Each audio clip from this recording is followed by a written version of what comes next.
I'm excited to be a part of a conference where I'm considered a rebel for wearing a sport coat at my presentation. I kind of like that, but truth be told, I'm just a little bit nervous for my presentation. I'm sweating profusely, and I'm afraid to take the sport coat off. So, folks, I'll make it up to you tomorrow. In the spirit of analytic transformation and as a young person feeling somewhat empowered, I feel like I should come in my birthday suit.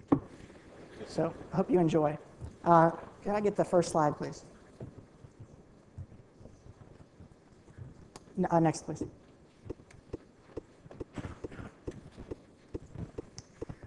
Okay, information sharing is still broken today. I don't think this is a surprise, despite my exclamation point to any of you. I know that you all know this.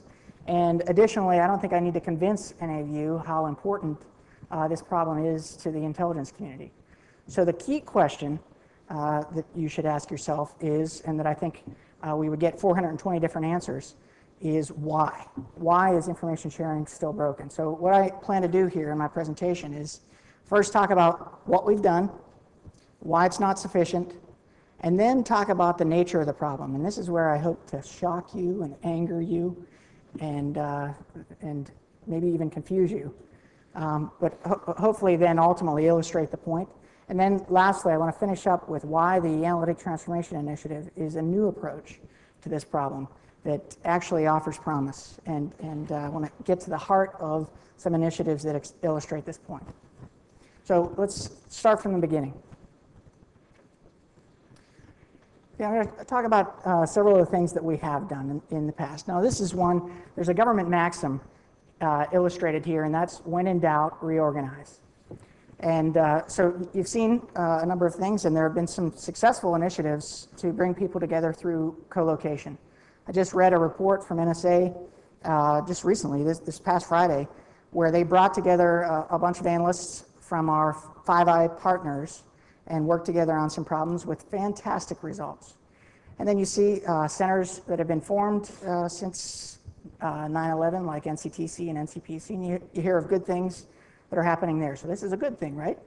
So as Dr. Finger pointed out,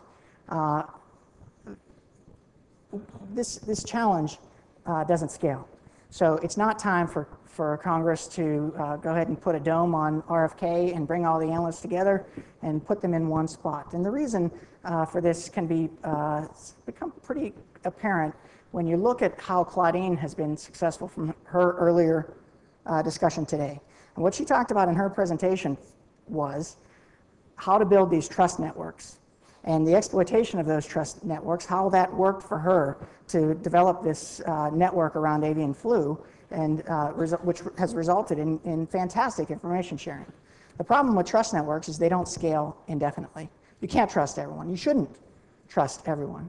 So understanding this one aspect of collaboration is hugely important to transformation. The bottom line point of this is information sharing challenges in this case are more about awareness than they are about access. And I think many of the speakers have illustrated this point of the analyst who sits down and is unaware of the expertise that may even be right across the hall, or the analyst who's adjacent to them. And there are plenty of examples of this scenario occurring where it wasn't a function of a different network or even lack of similar locations. Okay? So I'm going to focus here on two of these points. I think Mike Wertheimer provided Tony with a sidearm to make sure we get out of here on time for the break, so I'm going to skip a lot of points in my presentation. I want to talk to you about information retrieval. So you might ask the question with information retrieval, I have Google at home, and I can access information from across the world. Why then, as we brought this into the intelligence community, has this not been sufficient to address the information sharing problems of the intelligence community? And I think, again, this takes just a look a little bit deeper at the nature of information sharing problem to understand why. First, Google is a retrieval engine. Retrieval is a subset of discovery engines. So the problem here is, again, you need to know what you're looking for in order to find it. What about all that data? all the information that's out there that you didn't know to ask for, but that is pertinent to your information needs. And again, this isn't what information retrieval engines are designed to handle. And additionally, there's a problem with the Google algorithm and other information retrieval algorithms when applied to the intelligence community's problem. I hope this at least shocks you a little bit. The Google model is based on popularity. Number of links to a particular document determines its relevance. So again, popularity is a proxy for relevance. So when you do a search on, you enter a keyword into Google, the results that you get back, the value of that information is driven by the underlying algorithm, which is popularity. For the intelligence community's challenge, for information analysts, it's not about the popularity of the data. In fact, it's more about novelty. And novelty, and when I say novelty, I don't mean newness, but rather undiscoveredness. Novelty and popularity are inversely related. So what you see through these engines for the intelligence community challenge is exactly the wrong, well, a helpful solution, but one that doesn't address the needs of intelligence analysts completely, anyway. I think it's a good thing to have in the community, but it's not the complete solution. Similarly, with collaboration tools that are in the intelligence community, again, getting back to this theme of discovery and why discovery is an important challenge. There are plenty of collaboration tools in the intelligence community. There's no shortage of these, and I'm listing a few here of the old ones, but there are new ones. But if they don't help you with discovery of the expertise, all of these mechanisms require you to know the endpoints. They require you to know the person on the other side that you're sharing information with. So it doesn't enable you to go out and find the expertise that's in the community to bring it to bear on your problem. Now, of course, you can use email and you can send to all, and quickly will be shut down by somebody in your organization or flamed back. So again, that mechanism breaks down for, this is the other side of the information sharing challenge, and that's the need for triage. Everybody's opinion is not valuable to you, even if they are experts.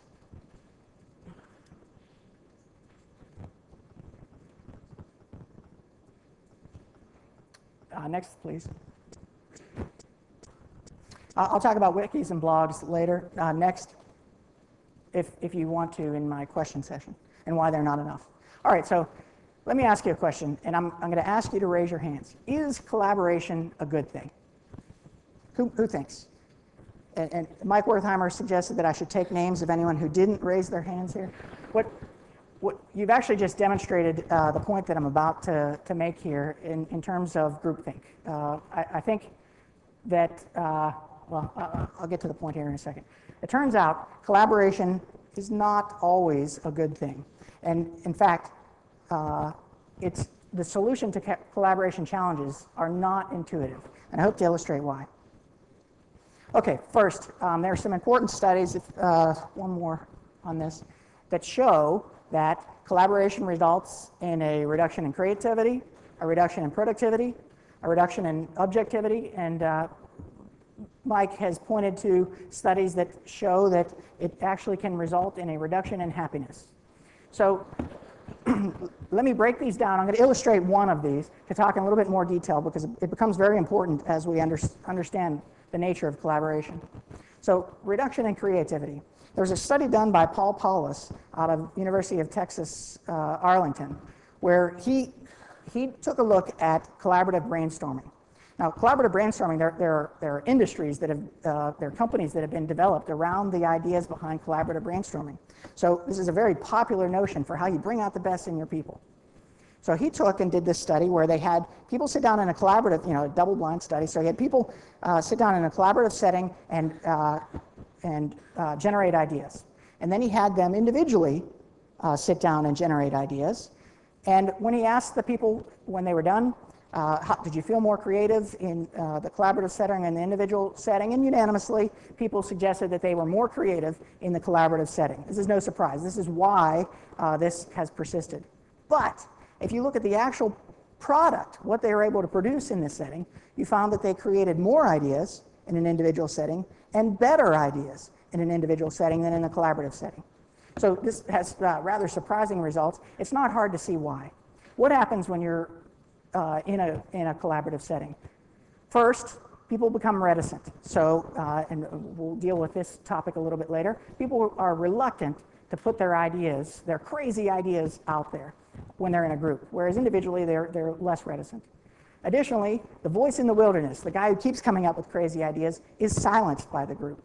And a leader emerges, someone whose ideas begin to consolidate the other ideas that are produced around that idea, resulting in a reduction in creativity. Now, I don't think some of the nature of these things they're good things. You want people to begin to consolidate around ideas. But again, if the purpose is for creativity, you find that this that in fact a collaborative setting has negative results. We did a study. We had one of the performers on the research program that I represent did a study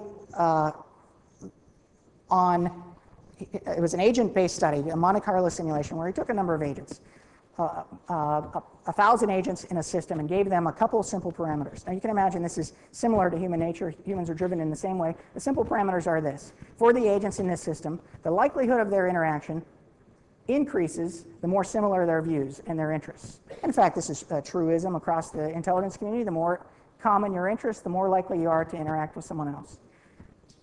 Additionally, he added a factor in this simulation. The more often that you interact, the more likely you are to come to have similar views on things. Now you can imagine when you run this simulation what you might get. You saw exactly what happened with Iraq WMD. That after, and you can run it time after time in simulations, you get very similar results in this. What you come up with is a vast majority of the agents in this system will have very similar views and interact, since there's so many of them, they interact pretty regularly.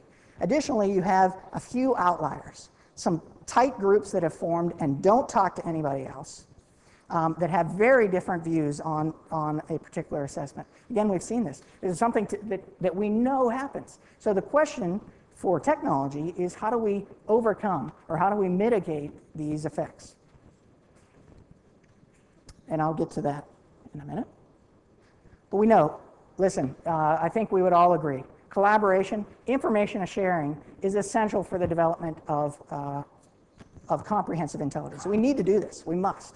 So the only point that I'm trying to make here, by the way, each of the people who perform these studies are themselves collaboration advocates. And the conclusions weren't necessarily that we can't do collaboration, but rather that we need to understand it better.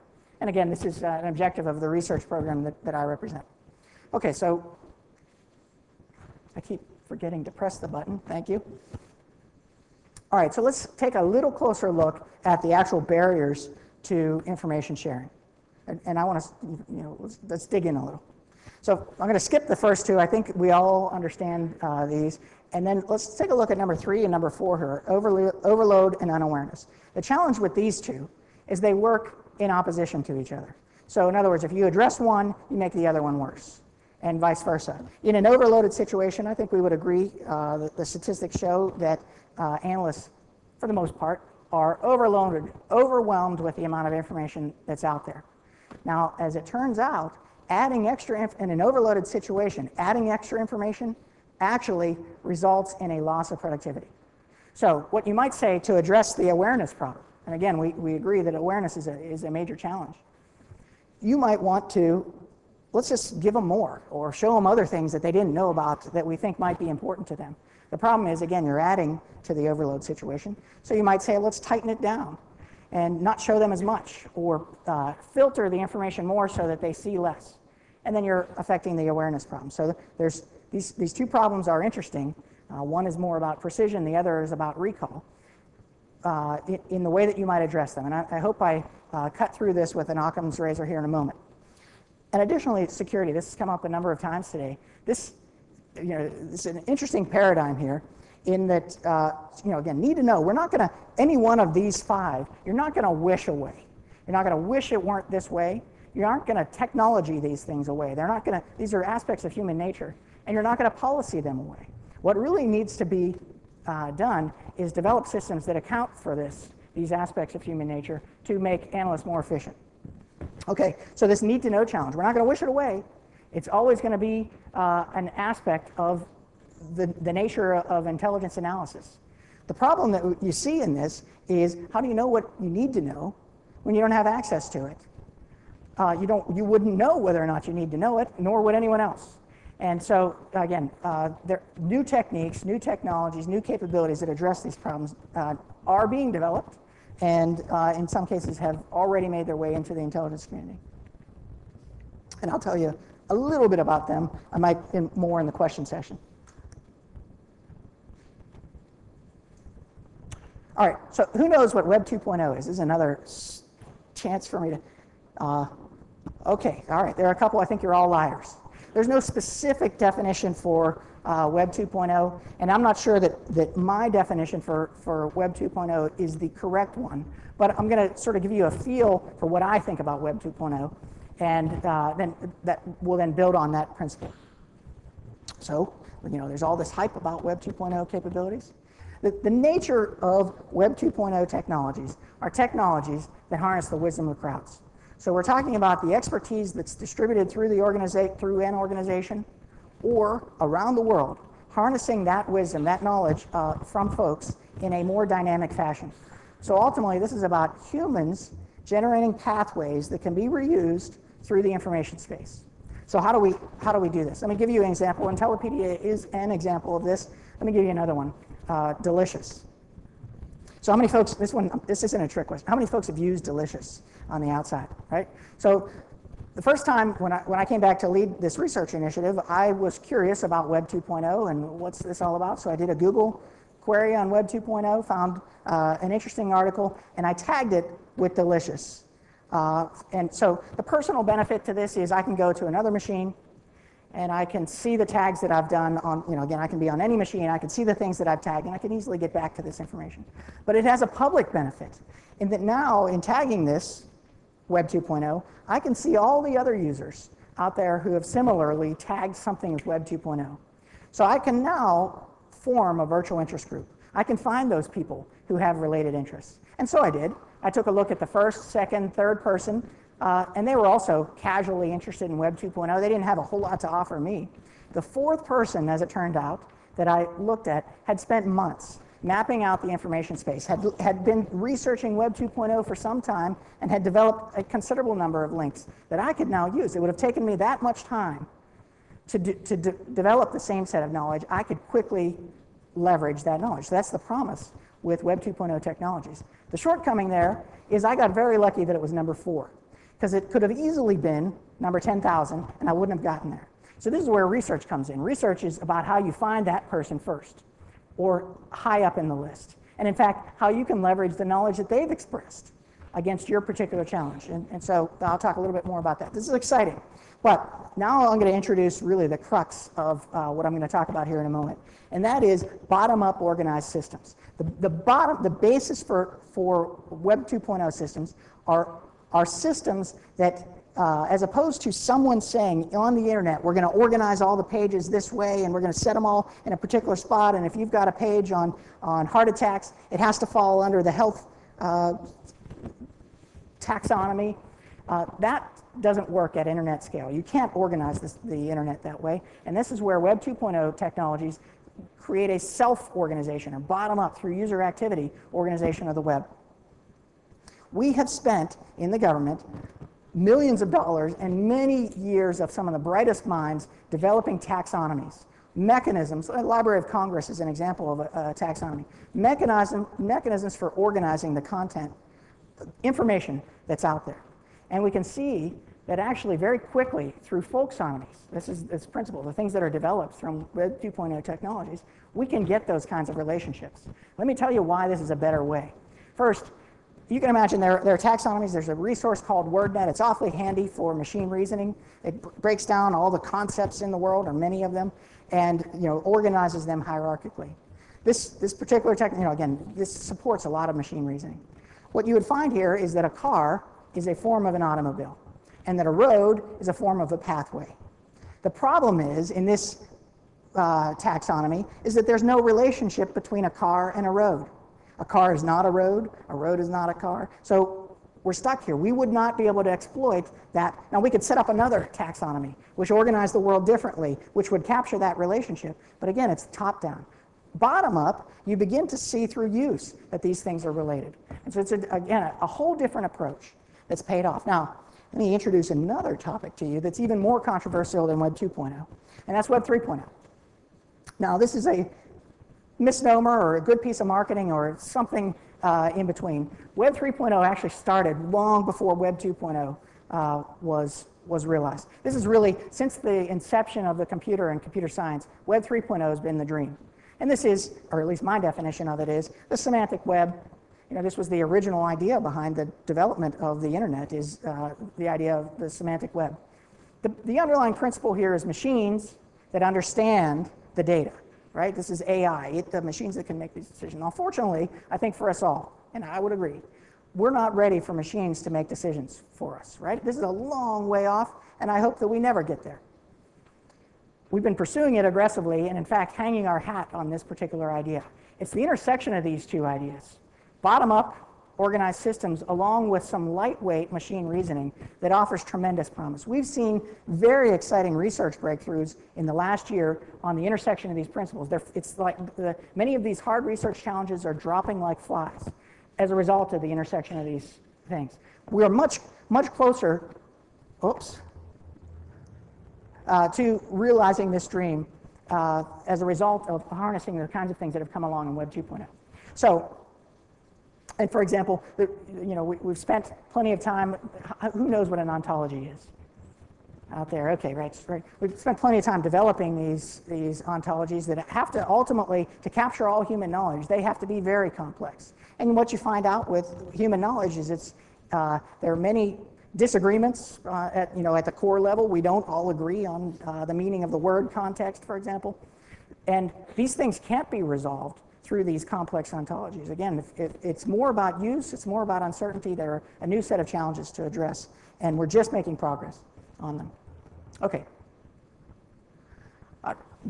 Our particular research initiative that I can tell you more about later is about insight sharing through tacit collaboration. This is a different mechanism. It's really harnessing these kinds of capabilities. It's about combining the human and the machine. And the kinds of things that are enabled through systems like this, tacit is a fantastic example. And we're going to hear some more about that tomorrow. It's not something that we've done, but I think very highly of the initiative. It enables you, through these kinds of capabilities, it enables you to do expertise finding.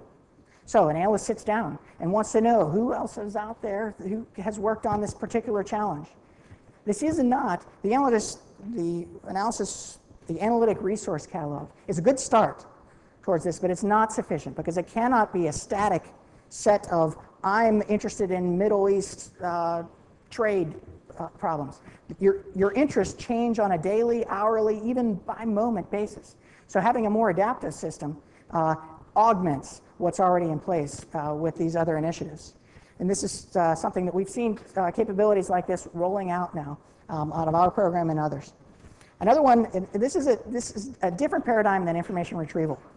Insight finds, so instead of user finding data, which is the current way of doing things, this is about the data finding the user. Now this is an immense challenge because there's lots of data and it could find all sorts of users if we let it. So the question here is about the system understanding a user's needs in intimate detail. Very, very in-depth modeling of what a user is interested in so that we can enable enable discovery. And then again, at the core of triage and adaptive collection is understanding the value of information. This is something that follows from these user modeling techniques.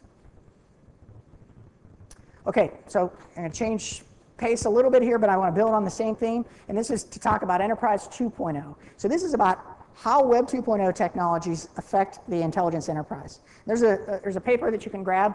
I've got a link here to it that came out of MIT Sloan Management Review that talks about these Enterprise 2.0 and what it means. They have titled it The Dawn of Emergent Collaboration. So this is, how does the enterprise change when Web 2.0 is present? Basically, the principles behind this is about harnessing the collective value of all of the assets in the organization to get better efficiency. And next, please. The underlying principle that he illustrates is about capturing the insight of your knowledge workers. So this is what ultimately is critical in this challenge. And we would agree with this. That's, again, at the core of Web 2.0. But there's a bigger principle that they're illustrating here, and that is bottom-up organized systems versus top-down organized systems. And again, so Web 2.0 is about harnessing this. It's a point, I can't make this point strongly enough. So let me ask you, this is the last question, I promise you, that I'll ask you, and a show of hands. Who wants analytic transformation? Okay, all right, now it's good exercise. I'm keeping you awake, all right? If you were to ask General Motors, and they did, a crowd of General Motors employees, who wants to transform General Motors? You get a unanimous, you're right, there are even people here who want to transform General Motors, right? You get a unanimous response. Everyone is enthusiastic about transforming General Motors at General Motors. They recognize that there's an imperative. We must transform ourselves. They've recognized this imperative for the past, I would say 10 years, but it's most certainly in the last 5 years. So they're all eager. There is a will.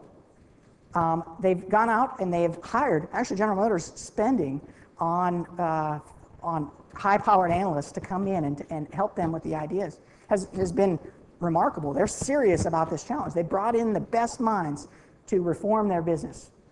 But have they succeeded?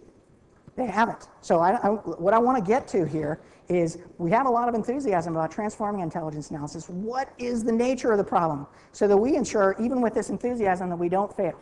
So let me hit on this.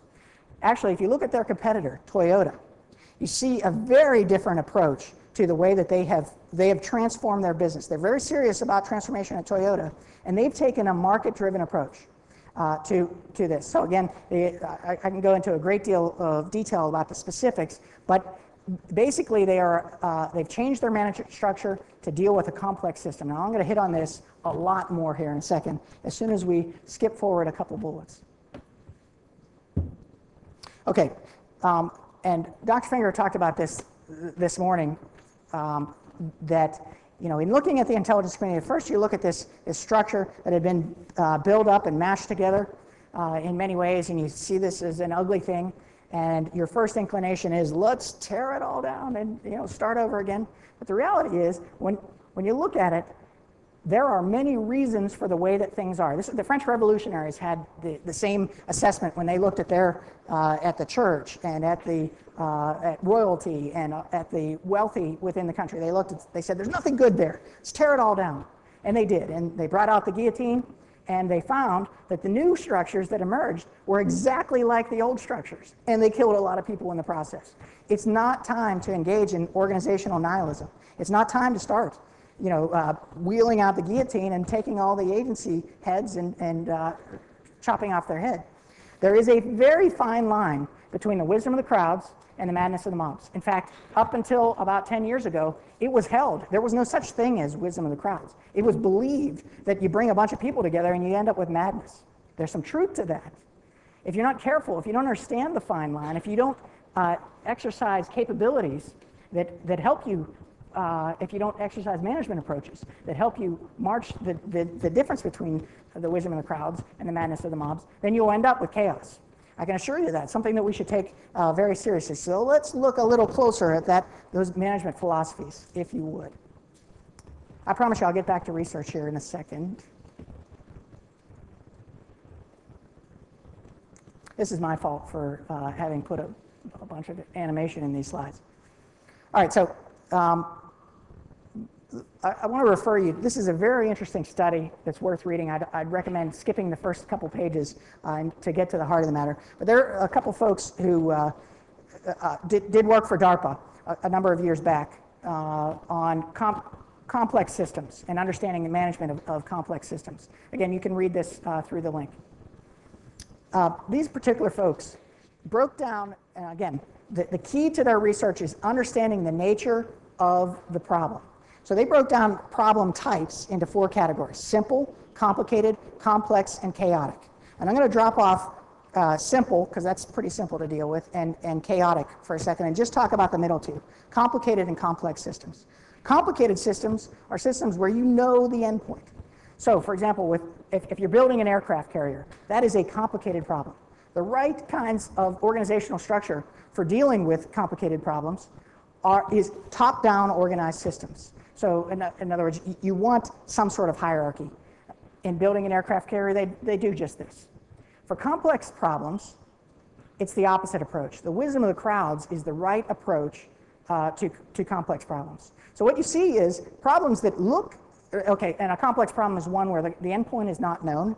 Analytic transformation is an example of this. You ultimately want to harness the ideas of the many in order to transform analysis. Similarly, it's like the solution to any particular analytic challenge is not, it's not known specifically in advance, otherwise it would be easy. It's about harnessing the wisdom of the crowds, right? Here's what's very interesting. It is difficult to tell the difference between a complicated and complex problem. And so we often apply exactly the wrong management approach to these problems of very different nature. And so what you end up with is chaos. Many government employees have made their name, have risen through the ranks through their mastery of complicated problems. When they get to high positions of authority, it's in their nature to apply complicated management mechanisms to, in this case, problems that might be complex. And if so, you end up with suboptimal results. This is a key point. I want to drive it home, and I want to tell you a little bit about what we're doing so you can understand perhaps some differences in the way that you might make an approach. But it's something we should ask ourselves at every point as we're making decisions with analytic transformation. Interestingly, they tried this, so they did a particular study addressing these different mechanisms for managing complicated and complex systems. What they took is a bunch of West Point graduates. And as a Naval Academy graduate, I would say that they were flawed in starting with West Point graduates. They should have used a different set. So they took a bunch of West Point graduates who then applied and they were asked them to apply a their management structure to a kindergarten class. Now, as it turns out, West Point graduates, the nature of many military challenges are complicated challenges. And so, these folks were well trained in management structures, and they came up with an elaborate management structure for this kindergarten class. They went and applied it and found chaos. Nothing worked, right? They then observed kindergarten teachers and the mechanisms that they used in order to bring order out of the chaos, and it was much more along the lines of a complex system. What you're looking for there is chaotic attractors. So you apply momentary points of stability and then build off those. It's a very different structure than imagining everything, all of the possible challenges in advance. And so, again, this is something that we can take to heart. I'm going to skip a lot of this because I want to get to some other points. You can ask me about those points later if you'd like. Okay, so what we're trying to do here is create an agile intelligence enterprise. So how do we do it? It's about enabling a marketplace of ideas. Okay, back to the complicated versus complex systems, just to illustrate a point here. If you look at capitalism versus communism, these are examples of one case complicated structure and the other a complex structure. In the case of communism, communist thinkers, it wasn't that they would have morons working on their 5-year plan. They got the very best intelligence that economists that they could find to develop a 5-year plan. What you found, though, unfortunately for them, is that in a complex world, the nature of the problem changed almost immediately, resulting in resource allocation shortages and so on. The problem is complex. You see, it's not in the case of a marketplace, in a capitalist system, that anyone is dictating every person's behavior from the top levels. Instead, you're setting a set of simple rules which govern behavior in the marketplace. And those rules are common to all of us, and they have to do with currency and fair trade and so on. So these are things that we all know and we abide by. Again, the government is not telling us what we need to buy. So this is a very different approach. Again, it would illustrate what we're trying to create here in a marketplace of ideas. Okay, so again, I think we would all agree that this is a complex problem, or maybe we would agree, but at any rate, this is where it is important to look at least a little bit at what the mistakes that perhaps we've made in the past. We have tried many complicated mechanisms. There have been mega programs that have been initiated by various agencies to address their specific information sharing problems and other problems that they might have. And in fact, unfortunately, I think for us all, those problems have ended programs have ended in dramatic failure. So again, we see that there's something different about this problem set that we're dealing with here. So one of the things that we need to do is restructure our acquisition process in a way that provides pool. And then another thing that we need to do is bring the problem of intelligence analysis closer to the solution providers. So the problems that we know, unfortunately, due to the nature of the problem of security in the intelligence community and the challenges associated with it, we've got this huge divide between what our real needs are and what kinds of capabilities people can deliver against those needs. And so we devise all sorts of complicated mechanisms to bridge that divide, and unfortunately, they tend not to be very successful. So I want to speak to you just a little bit about using a market metaphor for this. What are the ideas? How do we create this marketplace? Again, we have the ideas are yours and mine and others. Of course, I think mine are the best, but we want to bring them to bear against intelligence community problems. So first is IARPA, and this is an organization. I'm a part of this particular organization representing the Collaboration and Analyst System Effectiveness Program. There are other interesting programs that are dealing with analytic challenges as a part of this organization. So how is this a different approach? Well, first, within the CASE research program, we've taken a very different approach to research. So I'm trying to implement, and in fact, I think we've successfully implemented an agile research strategy. Agile research is really based on agile development methodologies.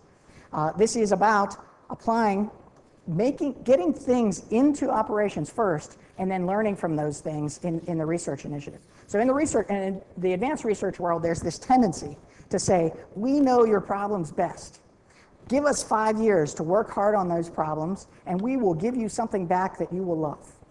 So, again, divorcing the solution from what's out there. And in fact, then additionally, the research world tends to abhor development, thinking development is wasting my precious research dollars.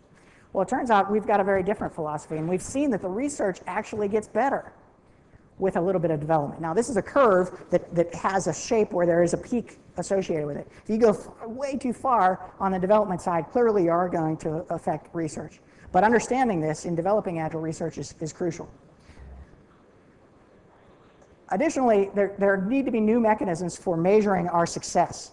In the research world, just saying that you do something faster is maybe irrelevant in terms of the value of information delivered to analysts. Google is very fast at getting you 65,000 hits.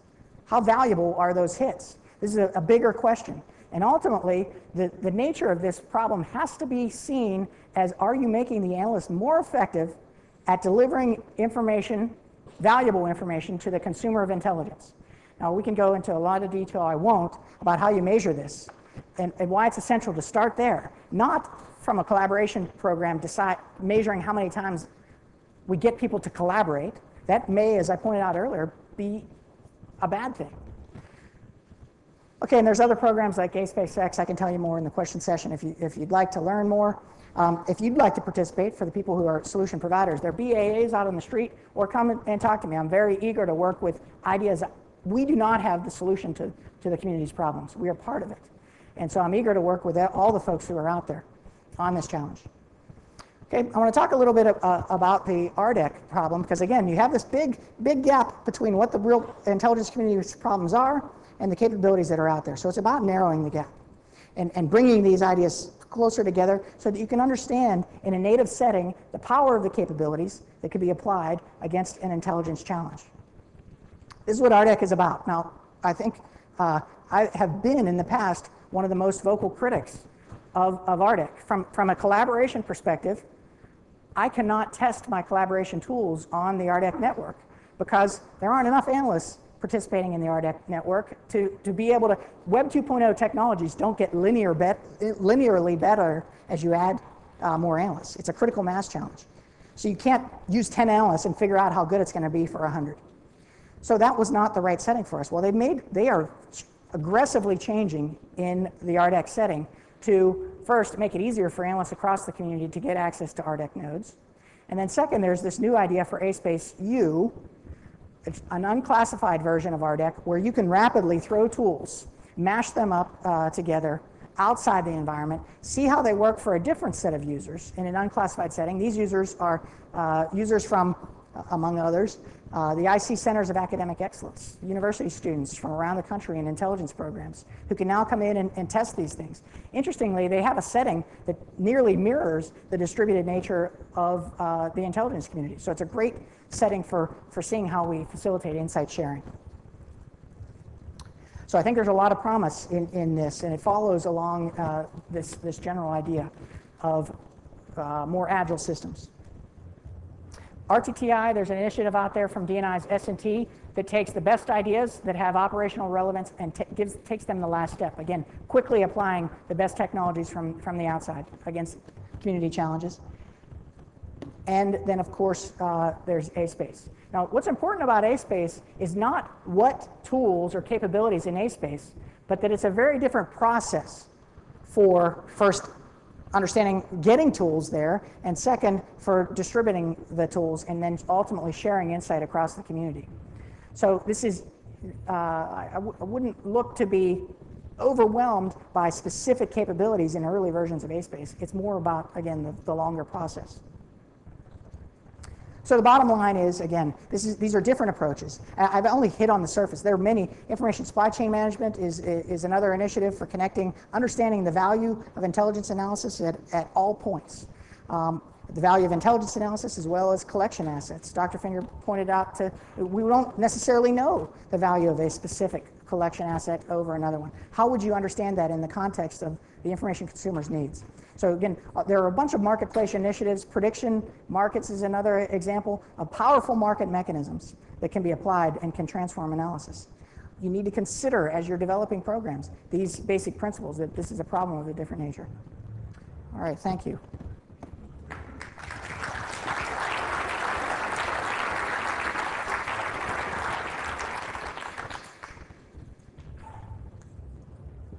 I'm pretty sure I used up my question period time.